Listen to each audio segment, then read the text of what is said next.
میں پانچوں نمازیں پڑھوں با جماعت، تلاوت کی توفیق مجھ کو خدا دے۔ قرآن اور نماز۔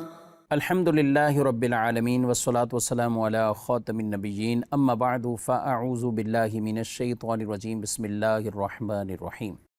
الصلاة والسلام علیکہ یا رسول اللہ وعلی آلکہ واصحابکہ یا حبیب اللہ، الصلاة والسلام علیکہ یا نبی اللہ وعلی آلکہ واصحابکہ یا نور اللہ۔ ناظرین کرام، پروگرام قرآن اور نماز، اس میں آپ کو خوش آمدید کہتے ہیں۔ اللہ رب العالمین ہم سب کو قرآن مجید فرقان حمید کثرت سے پڑھنے سمجھنے کی توفیق عطا فرمائے، اور قرآن کے ساتھ ساتھ نماز کے اندر ہمارا وہ دل لگا دے، اور ہمیں نماز کی صورت میں بھی رب کا یہ قرآن پڑھنے کی اللہ تعالی ہمیشہ سعادتیں عطا فرمائے۔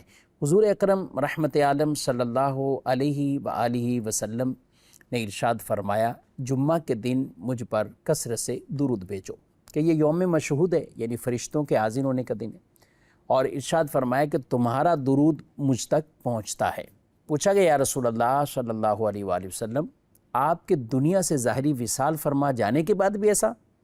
تو ارشاد فرمایا، ان اللہ حرم علی الارض ان تأکل اجساد الانبیاء، کہ بے شک اللہ نے زمین پر حرام فرمایا ہے کہ وہ نبیوں کے جسم کو کھائے، اور یہ ہمارا ایمان اور ہمارا عقیدہ بھی ہے۔ الانبیاء احیاء فی قبورہم یصلون، نبی اپنی قبروں میں زندہ ہوتے ہیں اور نماز پڑھتے ہیں۔ فنبی اللہ حی یرزق، اللہ کے نبی زندہ اور انہیں رزق دیا جاتا ہے۔ حیات الانبیاء حیات النبی کا یہ ہمارا عقیدہ، کہ دنیا سے انہوں نے بھی وصال کیا، لیکن اللہ نے ان کے بعد انہیں ایک زندگی عطا کی ہے، حیات عطا فرمائی ہے، اور ان تمام سے بڑھ کر جو حیات وہ ہمارے پیارے آقا صلی اللہ علیہ وآلہ وسلم کی وہ مبارک حیات ہے، مبارک اختیارات ہیں، مبارک نظر ہے۔ یہ ہمارا ایمان عقیدہ، جب نبیوں کے بارے میں ہے تو امام الانبیاء کے بارے میں بدرجائے اولا ہے۔ اللہ رب العالمین ہم سب کو کثرت سے درود بھیجنے کی توفیق دے۔ جمعرات کا دن، شب جمعہ، روز جمعہ، یہ معمولات میں ہم رکھ لیں کہ مجھے یہ اتنی تعداد میں درود پڑھنا ہے، اتنی تعداد میں یہ عمل کرنا ہے۔ اللہ ایسی توفیق عطا فرمائے۔ صلو علی الحبیب صلی اللہ تعالی علی محمد صلی اللہ علیہ وآلہ وسلم۔ ناظرین کرام، قرآن مجید فرقان حمید میں 700 سے زائد بار نمازوں کا مختلف انداز سے ذکر ہے۔ اب کہیں پڑھنے کے فضائل ہیں اور کہیں نہ پڑھنے کی وعیدوں کو قرآن نے بیان کیا۔ کہیں نماز پڑھنے والے کے وہ اوصاف بیان کر دیے، کس انداز سے نماز پڑھنے والے ہیں، تو اللہ تعالیٰ نے ان کے درجے اور انہیں جنت الفردوس کا وارث قرار دیا ہے۔ چنانچہ قرآن مجید فرقان حمید میں اللہ تبارک و تعالیٰ ارشاد فرماتا ہے، قد افلح المؤمنون الذین هم فی صلاتہم خاشعون، بے شک وہ ایمان والے کامیاب ہو گئے جو اپنی نماز میں خشوع خضوع کرنے والے ہیں۔ چند آیتوں کے بعد یہ فرمایا، اور وہ جو اپنی نمازوں کی حفاظت کرتے ہیں۔ اچھا، اب انہیں انعام کیا ملے گا؟ یہی لوگ وارثیں یہ فردوس کی میراث پائیں گے، اور وہ اس میں ہمیشہ رہیں گے۔ اب یہ نماز پڑھنے والوں کے بارے میں جنت الفردوس، نماز میں سستی کرنے والوں کے حوالے سے قرآن کیا کہتا ہے؟ ان المنافقین یخادعون اللہ وہو خادعہم، بے شک منافق لوگ اپنے گمان میں اللہ کو فریب دینا چاہتے ہیں، اور وہی انہیں غافل کر کے مارے گا۔ ان کی ایک بری صفت وہ یہ بیان آگے قرآن نے کی، وَإِذَا قَامُوا إِلَى الصَّلَاةِ قَامُوا كُسَالَىٰ يُرَاءُونَ النَّاسَ وَلَا يَذْكُرُونَ اللَّهَ إِلَّا قَلِيلًا، ارشاد فرمایا، اور جب نماز کے لیے کھڑے ہوتے ہیں تو بڑے سست ہو کر لوگوں کے سامنے ریاکاری کرتے ہوئے کھڑے ہوتے ہیں، اور اللہ کو بہت تھوڑا یاد کرتے ہیں، یعنی رب کا ذکر نہیں کرتے مگر تھوڑا، رب کو یاد نہیں کرتے مگر تھوڑا۔ نماز کی طرف آئیں گے بھی تو سستی سے، کاہلی سے، یہ منافقوں کا یہ وصف، اور یہ برا وصف ہے جسے قرآن نے بیان کیا۔ آج ہم دیکھتے ہیں لوگوں میں بھی جو نماز پڑھنے والے بھی ہیں، وہ بھی بعض کا سستی کا شکار ہوتے ہیں۔ اچھا، کس طرح کی سستی؟ آپ نے وضو کر لیا، سب کچھ ہیں، اب جا رہے ہیں جماعت کی طرف جا رہے ہیں، لیکن وہ خواہ اپنے آپ کو لیٹ کریں گے اور ادھر ادھر مشغول ہو جائیں گے کہ ابھی تو تلاوت چل رہی ہے نا، جب امام رکوع کرے گا تو رکوع میں ساتھ شامل ہو جائیں گے۔ اچھا، یہ چیزیں ہمیں رمضان میں تراویح کی صورت میں تو لوگوں کے اندر یہ سستی پائی جاتی ہے، عام بھی لوگ یہ کرتے ہیں کہ اس میں قرات لمبی ہوتی ہے تو اس میں کریں گے۔ جو اچھا خاصا نمازی، نماز پڑھنے والا، وہ بھی اس وقت اٹھے گا وضو کرنے کی طرف جب اقامت شروع ہو جائے گی، وہ اپنی دکان اس وقت چھوڑے گا کہ جب دیکھے گا اقامت سے 1-2 منٹ رہتے ہیں۔ بھائی آپ 1-2 منٹ ابھی اقامت کو رہ گئے، آپ نے مسجد جانا ہے، 4 منٹ آپ کو مسجد جاتے جاتے لگ جانے ہیں۔ اچھا پھر وہاں رش کیا ہوگا، وضو کرنا ہے، آپ نے طہارت کرنی، وضو کرنا ہے اور آپ نے نماز پڑھنی۔ لیکن آپ نے اگر اپنا مائنڈ یہ بنا لیا ٹھیک ہے میں آخری رکعت مجھے مل جائے گی، ٹھیک ہے مجھے یہ رکعت مل جائے گی، تو یہ انداز ٹھیک نہیں ہے۔ کبھی مجبوری ہو کچھ ہو تو الگ بات ہے، لیکن آپ ہر وقت یہی انداز اختیار کیے ہوئے کہ جماعت سے پڑھنے کی عادت ہے، لیکن آپ کہتے ہیں مجھے چوتھی رکعت میں ملنا ہے، مجھے چوتھی رکعت کے اتحیات میں ملنا ہے، تیسری رکعت میں مل جاؤں گا، پہلی 2 رکعتیں قرات والی جو عموماً جہری نمازوں میں جو بلند آواز سے قرات ہوتی ہے وہ آپ مسلسل ہی چھوڑ دیتے ہیں۔ تو ایسا انداز اختیار نہیں کرنا چاہیے۔ سستی کی وجہ سے اگر ایسا کر رہے ہیں، وضو کر کے کھڑے ہوئے ادھر ادھر کی گپ شپ لگا دیا یا کہیں اور سستیاں کر رہے ہیں، تو پھر یہ منافقوں کی صفت بیان کی، وَإِذَا قَامُوا إِلَى الصَّلَاةِ قَامُوا كُسَالَىٰ، جب نماز کی طرف وہ کھڑے ہوتے ہیں تو وہ سستی کے ساتھ کھڑے ہوتے ہیں۔ یُرَاؤُونَ النَّاسَ، وہ لوگوں کو دکھانے کے لیے، یعنی ان کا یہ عمل لوگوں کو دکھانے کے لیے، وَلَا يَذْكُرُونَ اللَّهَ إِلَّا قَلِيلًا، اور وہ اللہ کا ذکر نہیں کرتے مگر تھوڑا۔ تو یہاں سستی والوں کو ذکر کیا۔ اچھا ایک اور مقام ہے جہاں سرے سے نماز جو نہیں پڑھتے ان کے لیے اللہ فرماتا ہے فَخَلَفَ مِن بَعْدِهِمْ خَلْفٌ أَضَاعُوا الصَّلَاةَ وَاتَّبَعُوا الشَّهَوَاتِ فَسَوْفَ يَلْقَوْنَ غَيًّا، تو ان کے بعد وہ نالائق لوگ ان کی جگہ آئے جنہوں نے نمازوں کو ضائع کیا اور اپنی خواہشوں کی پیروی کی، تو ان قریب وہ جہنم کی خوفناک وادی غی سے جا ملیں گے۔ إِلَّا مَن تَابَ وَآمَنَ وَعَمِلَ صَالِحًا فَأُولَٰئِكَ يَدْخُلُونَ الْجَنَّةَ وَلَا يُظْلَمُونَ شَيْئًا، مگر جنہوں نے توبہ کی اور ایمان لائے اور نیک کام کیے تو یہ لوگ جنت میں داخل ہوں گے اور ان پر کوئی زیادتی نہیں کی جائے گی، الا یہ کہ توبہ کر دیں۔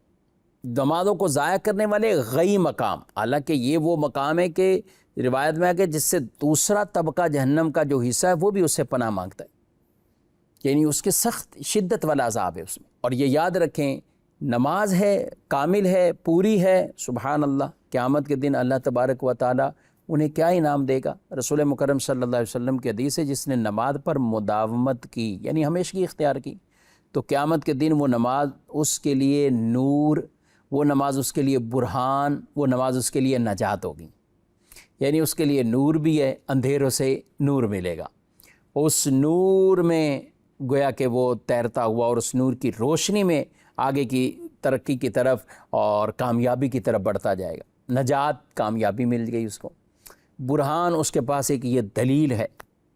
اور جس نے نماز کی محافظت نہ کی، ارشاد فرمایا نہ نور، نہ برہان، نہ نجات، اور وہ قیامت کے دن قارون، فرعون، حامان اور ابی بن خلف کے ساتھ ہوگا، یعنی ایسے ایسے پکے کافروں کے جو نام لیے گئے کہ جو سرکش کافر جسے کہ جنہوں نے نبیوں کی مخالفت، فرعون، حامان، نبیوں کی مخالفت کرنے، کہا کہ وہ پھر ان کے ساتھ ہوگا جس نے نماز پر محافظت اختیار نہ کی۔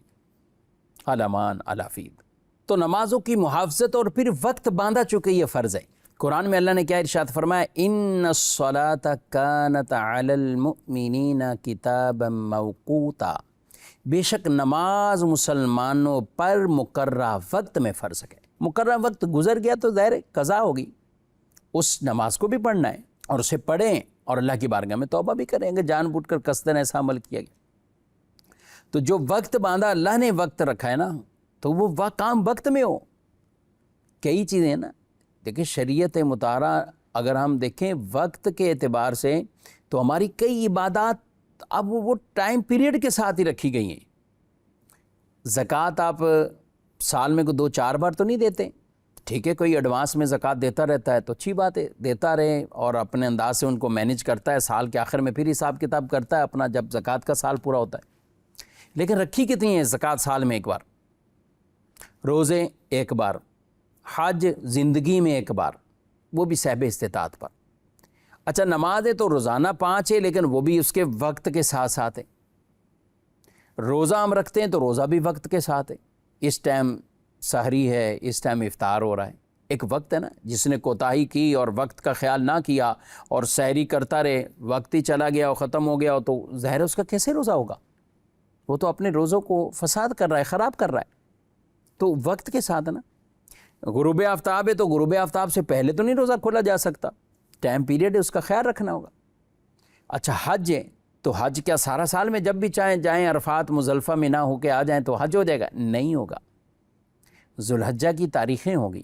تو شریعت میں ان عبادات کے ساتھ بھی بڑے وقت کو خاص بیان کر دیا ہے، اس کی اپنی ایک اہمیت ہے۔ اور اس لیے میں کہتا ہوں جو دیگر ادارے یا ایسے بعض اوقات ہمیں کئی چیزیں سننے کو ملتے ہیں کہ وقت کی اہمیت فلاں ملک والے کرتے ہیں، فلاں کرتے ہیں، یہ کرتے ہیں، میں کہتا ہوں یہ سب سے زیادہ تاکید اسلام نے ہمیں بتا دی وقت کی اہمیت کی۔ وہ تو 5 وقت کی نماز کے ساتھ اندازہ لگائیں تو بھی وقت کی اہمیت۔ لاکھوں مسلمان ایک ساتھ مناسک حج ادا کر رہے ہیں، مینا میں ہیں، پھر عرفات ہیں، مزدلفہ ہیں، رمی جمرات ہیں، طواف الزیارہ ہیں، کیسے پورے لاکھوں لاکھ لگے ہوئے ہیں۔ کیوں؟ اس ٹائم پیریڈ ہے۔ اچھا قربانیاں ہیں تو قربانیاں بھی تو 3 دنوں کے ساتھ ہے نا، کہ آپ نے 10 11 12 یہ 3 دن ہیں، اور اس میں بھی ٹائم پیریڈ ہوگا، تیسرے دن غروب آفتاب ہوا، قربانی کا وقت ختم۔ تو ناظرین کرام یہ ہمیں کئی ایسی عبادات میں اگر ہم دیکھیں تو وقت کی اہمیت بھی پتہ لگتی۔ اسی طرح میں یہی اہمیت اپنے ذہن میں اجاگر رکھ کے کہ وقت نکل گیا، کام اگرچہ پھر بھی قضا کے طور پہ ذمے کئی چیزیں لازم رہتی ہیں، ان کو کرنا ہے، لیکن وقت میں کریں گے تو اجر بھی پائیں گے، ثواب بھی پائیں گے، اور انشاءاللہ درجہ بھی اللہ تعالیٰ درجات بھی بلند فرمائے گا، نیکیاں بھی عطا فرمائے گا، گناہ سے بھی بچے رہیں گے۔ تو اس لیے نماز ہے تو نماز بھی اپنے وقت کے ساتھ خاص ہے۔ نبی کریم علیہ الصلوۃ والسلام نے نماز کی عظمت کو بیان کرتے ہوئے کیا ارشاد فرمایا؟ نماز ایمان کی نشانی ہے، جس نے اپنے دل کو نماز کے لیے فارغ کیا اور اس کی حدود کی حفاظت کی تو وہ کامل مومن۔ حضرت عمر فاروق رضی اللہ تعالیٰ عنہ سے قول منقول ہے، ارشاد فرمایا ایک شخص اسلام کی حالت میں بوڑھا ہو جاتا ہے لیکن اس کی نماز کامل نہیں ہوتی۔ عرض کی وہ کیسے؟ فرمایا نہ تو وہ نماز کے رکوع اور سجود کو کامل ادا کرتا ہے، نہ ہی خشوع خضوع کا اہتمام کرتا ہے۔ یعنی ایک ظاہری ارکان اور ایک جن کا تعلق دل سے ہے، دل سے نماز کی طرف رہنا، اور ایک ظاہری ارکان۔ تو جو ظاہری ارکان بھی ٹھیک ادا نہ کرے اور اس کے دل بھی نماز کی طرف نہ آئے تو کہا اسلام میں بوڑھا ہو جاتا ہے مگر اس کی نماز ٹھیک نہیں ہوتی، یعنی نماز کامل نہیں ہوتی، کامل طریقے سے نماز پڑھتا ہی نہیں، ادا ہی نہیں کرتا۔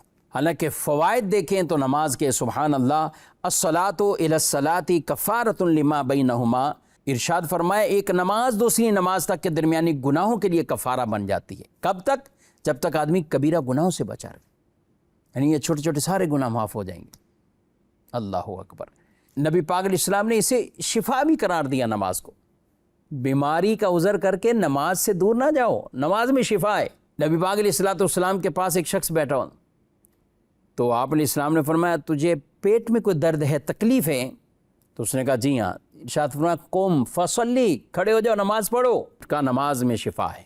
تو نماز میں ظاہری فوائد بھی ہیں، باطنی بھی ہیں، گناہوں سے چھٹکارا اور گناہوں کی معافی کی بھی بشارتیں یہ نماز کے اندر ہمیں عطا فرمائی گئی۔ مفتی احمد یار خنیمی رحمۃ اللہ تعالیٰ نے نماز کی کئی حکمتوں کو بیان فرمایا۔ اب کیا ارشاد فرماتے ہیں؟ نماز کی حالت میں کوئی دنیاوی کام نہیں کیا جا سکتا کیونکہ سارے اعضاء پر مکمل کنٹرول ہے۔ دوسری عبادات میں دنیاوی کام بھی ہو سکتے ہیں، مثلا حج میں تجارت، روزے میں کاروبار، یعنی روزہ بھی رکھا ہوا ہے آدمی، سارا دن عبادت بھی کر رہا ہے، کاروبار بھی کر رہا ہے، ساتھ حج کرنے گیا تجارت بھی کر رہا ہے۔ نماز خالص ہے، اس میں تکبیر تحریمہ یہ ایسی تکبیر جس نے دنیا کے سارے معاملات حرام قرار دے دیے اور آدمی نماز کے اندر داخل ہو جاتا ہے۔ نماز کے لیے شرط بھی، نماز کے لیے فرض بھی۔ دوسری بات ارشاد فرمائی نماز سارے ظاہری اعضاء سے ادا ہوتی ہے۔ روزہ صرف منہ سے اور پیٹ سے، یعنی کھانے پینے اور دیگر معاملات اور پیٹ میں کوئی چیز نہیں جائے، اور نماز سارے اعضاء سے، بدن بھی ہے، زبان بھی پڑھ بھی رہا ہے، دل دماغ یہ بھی حاضری ہے، تو ہر اس کے ذریعے عبادت ہو رہی ہے۔ تیسری بات ارشاد فرمائی، نماز سارے فرشتوں کی عبادات کا مجموعہ ہے۔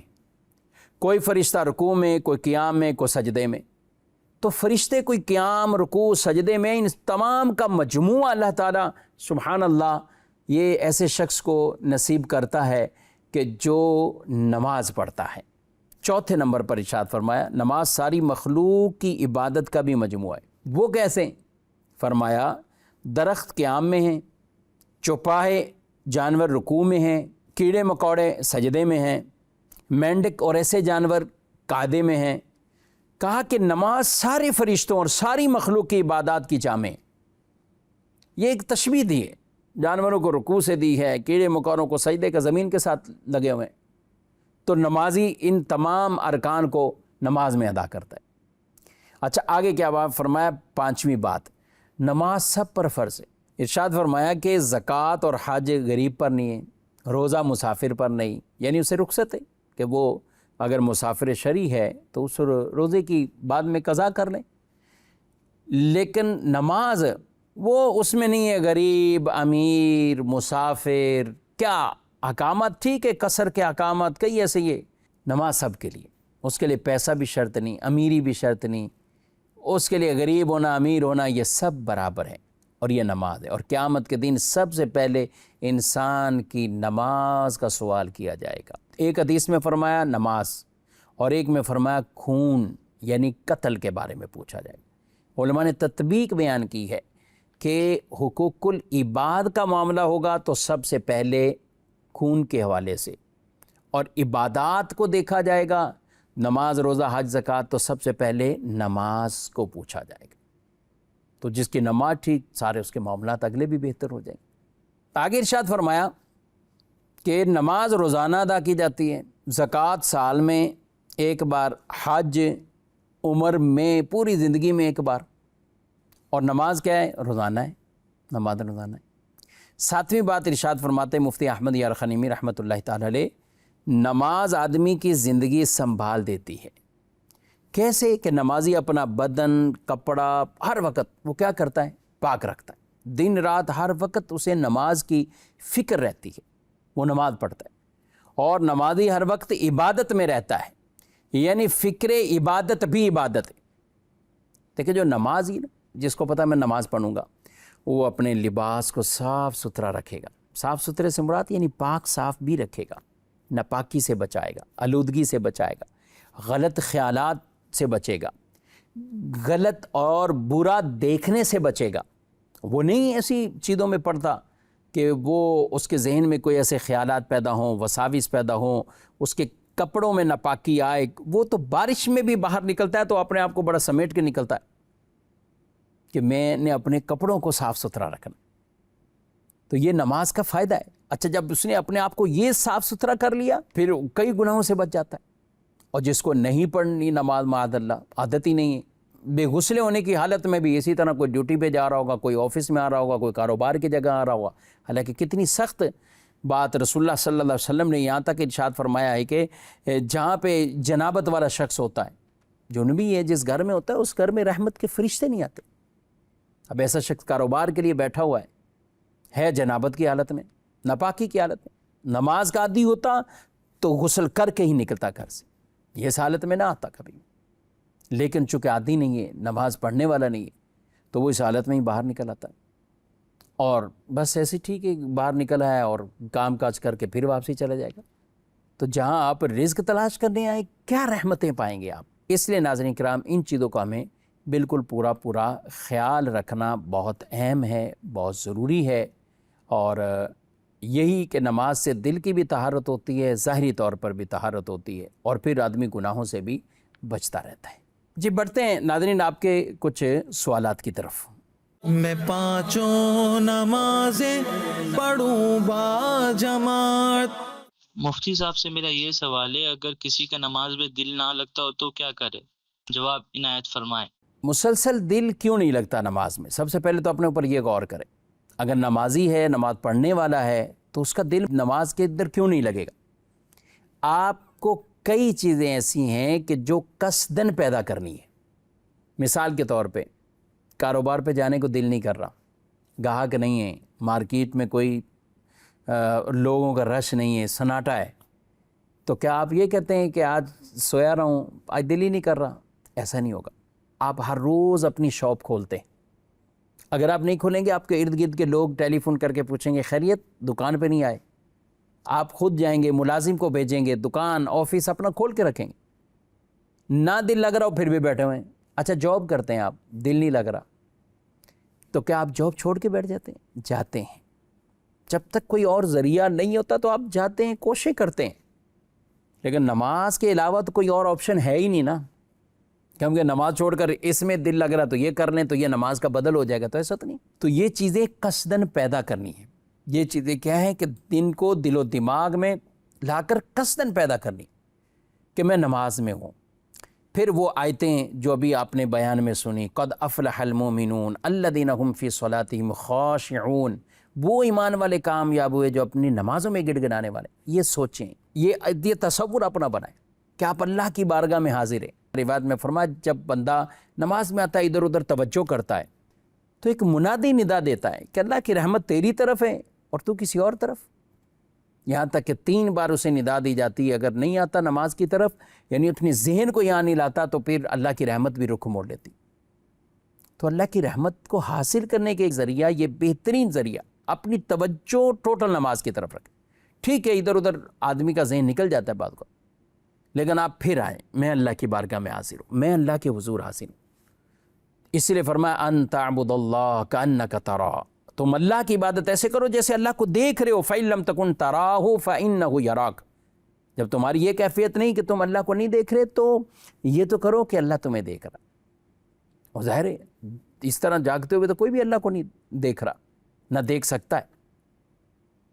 وہ تو امام الانبیاء صلی اللہ علیہ وسلم نے اللہ کو دیکھا ہے، لیکن یہاں ایک تشبیہ دی ہے کہ اگر تم دیکھ لو تو پھر تمہاری کیفیت کیا ہو جائے۔ تو اس وقت آدمی کے اوپر ایک لرزہ طاری ہوگا، خوف خشیت کا غلبہ ہوگا۔ نماز ایسے ہی پڑھو، ایسے ہی ہمیں نماز پڑھنی ہے، ایسے ہی ہمیں ان معمولات کو اختیار کرنا ہے۔ تو نماز میں دل لگے یا نہ لگے، پہلی بات تو نماز ترک نہیں کرنی، نماز پڑھتے رہنا ہے۔ اب دل لگانے کی جو کوششیں ہیں وہ کوششیں کرتے رہنا ہے۔ حتی الامکان اپنے کام کاج پہلے سے سمیٹ لیں تاکہ آپ کی توجہ ہی اس طرف نہ جائے اور آپ کی نماز کی طرف توجہ رہے۔ ذہن بنا لے نماز کے لیے آیا ہوں، مجھے 20 منٹ 25 منٹ نماز پڑھنی، کوئی ادھر ادھر کا کام نہیں، موبائل سائلنٹ بند کر دیں، جیب میں ڈال دیں اور نماز کی طرف توجہ کریں۔ تو یہ آپ چند عرصہ کریں گے انشاءاللہ نماز میں ذہن بن جائے گا۔ باقی یہ شیطانی وسوسہ ہے کہ دل نہیں لگ رہا نماز چھوڑ دو، ایسا کرنا قطعاً ٹھیک نہیں۔ نماز پڑھتے رہیں، اس کی برکتیں پاتے رہیں گے۔ جو نماز پر استقامت اختیار کرتا ہے انشاءاللہ یہ دل بھی لگے گا، برکات بھی حاصل ہو جائیں گی اور نماز کی حقیقی روحانیت بھی اسے نصیب ہو جائیں گی۔ اللہ کریم ہم سب کو قرآن مجید کثرت سے پڑھنے کی توفیق دے اور نمازیں بھی پڑھنے کی توفیق دے، آمین بجاہ النبی الامین صلی اللہ علیہ وسلم۔ میں 5 نمازیں پڑھوں با جماعت، تلاوت کی توفیق مجھ کو خدا دے، قرآن اور نماز